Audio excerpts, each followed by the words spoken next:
I'm back at the Chat Sports Studios after being in Indianapolis all week for the NFL Combine. So coming up on today's San Francisco 49ers report, all of the latest and juiciest Niners rumors after being at the NFL Combine. Let's get into it and let's go.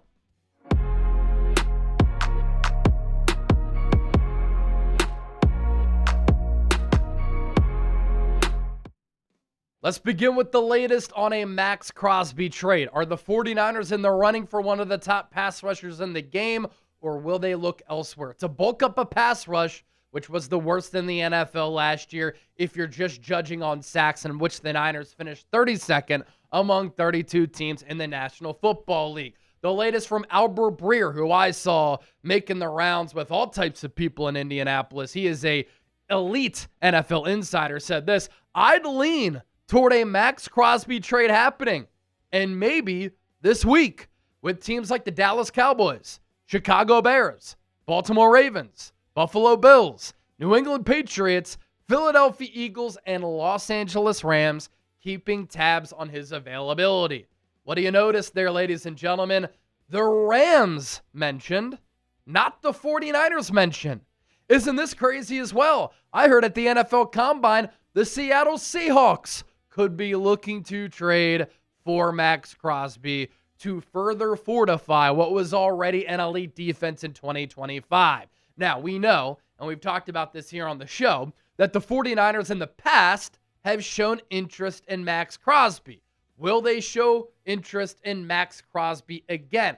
It might just not coincide with the Niners' plan and where they are right now as an organization. So let me explain. Is Maxx Crosby a premier player? No doubt about it. Is he one of the top pass rushers in the game? For sure. Is he even better at setting the edge and being disruptive as a run defender? Yeah, he's been fantastic. Triple-digit TFL since coming into the league in 2019. But here's where it might not make sense for San Francisco here. The Niners this offseason, just like they did last offseason, which is continuing on to this offseason, looking to get a little bit younger, shed some money to open up some salary cap space for the future. So does trading for Maxx Crosby fit with where the Niners are right now and going as an organization? He's going to be 29 years old, has a little bit of an injury history. Niners have been one of the most injured teams in football, going all the way back to 2013. In each of the last 3 years, Maxx Crosby has ended the season banged up and injured. His cap hit north of $30 million. And as far as the price tag goes, I know that the Raiders have said, we want 2 first-round picks. I would be shocked if the Raiders will get 2 first-round picks for Crosby. I think it's a 1 and a 2, a 1 and a 3. Maybe you throw a player in there to sweeten up the deal.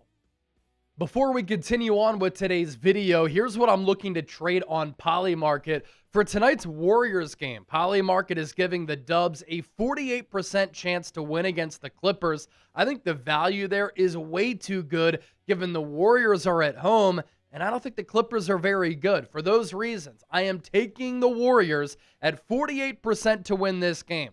$100 wins you $208 if the Dubs pull off the upset. Yes, the upset. Plus, with Polymarket, you can trade in and out of momentum shifts without getting blocked or penalized. With in-game trading, once the Warriors go up, I can either ride it all the way out or I could sell early. For example, if you buy at 48% and sell at just 75%, you can snag a cool $156 payout.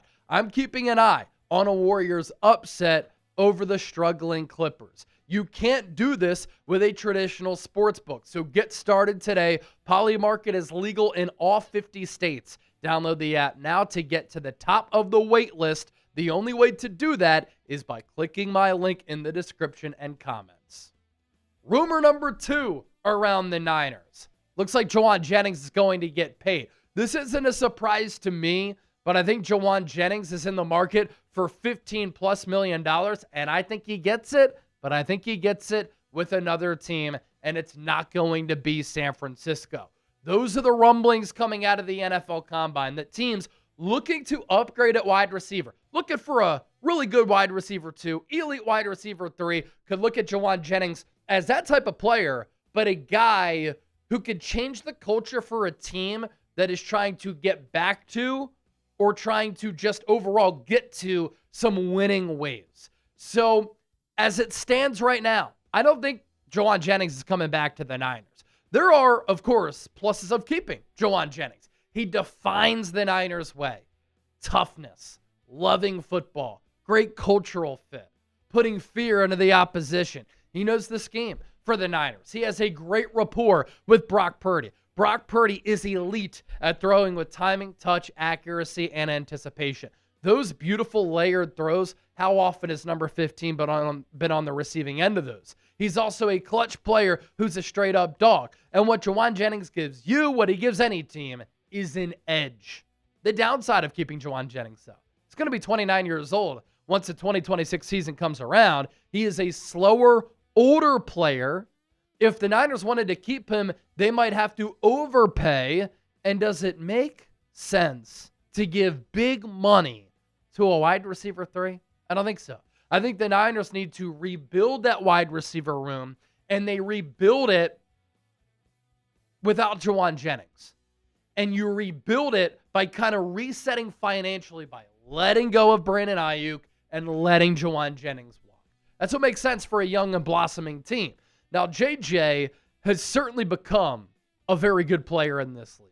643 catches this past year, 9 touchdowns, only 3 drops, 11.7 yards per catch, had 55 grabs. The numbers weren't as good as his 2024 numbers when he had a career year and nearly got to 1,000 yards, but he was the Niners' number 1 wide receiver in 2024, and he was also healthy. This past year wasn't the number 1, and he was banged up. But I think for a team looking for a guy who can give you 500 to 800 yards for $15+ million, for a team that actually has some money, Jauan Jennings makes a lot of sense, especially for a team that is trying to establish a new culture. So with that, I pop up today's poll question. Should the Niners bring back Jauan Jennings? Type sign, type walk. Share your thoughts with me down in the comment section right now. All right, how about this? Was at the NFL Combine, watching some drills, keeping tabs on all of this stuff, interviewing some prospects. And everybody around the NFL thinks the Niners need to address their offensive line. Everybody around the NFL who I talk to thinks the Niners need to improve their offensive line. Now, unfortunately, I don't know if John Lynch and Kyle Shanahan see it that way. But in this draft, rounds 1 through 3, there will be plenty of offensive linemen to choose from. And so when you look at some of these players projected to go in the top 3 rounds, there are offensive tackles and offensive guards who I think you can get at really good value, who have a bunch of potential, who fit this scheme, who can end up being excellent players. Offensive tackles who caught my eye, who can make some sense for the Niners at 27. Caden Proctor out of Alabama, Monroe Freeling out of Georgia, Max Ioannakor out of Arizona State, Blake Miller out of Clemson, and then Spencer Fano tested so well. Some of these players might be available at 27, others might not.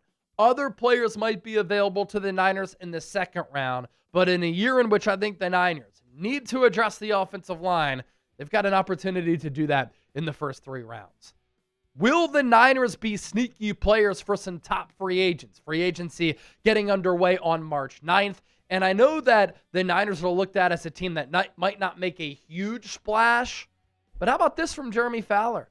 Niners are sleepers to go after a player like the player on your screen right here, John Franklin Myers, or a couple of wide receivers. Fowler saying this, the Niners are a sneaky contender for some of the good free agents along the defensive line and at wide receiver. They want a disruptive interior rusher to pair with Nick Bosa, for example. John Franklin Myers is the top option there. At wide receiver, Green Bay's Romeo Doubs is considered a good fit for San Francisco's offense and a potential option along with Minnesota's Jalen Nailor.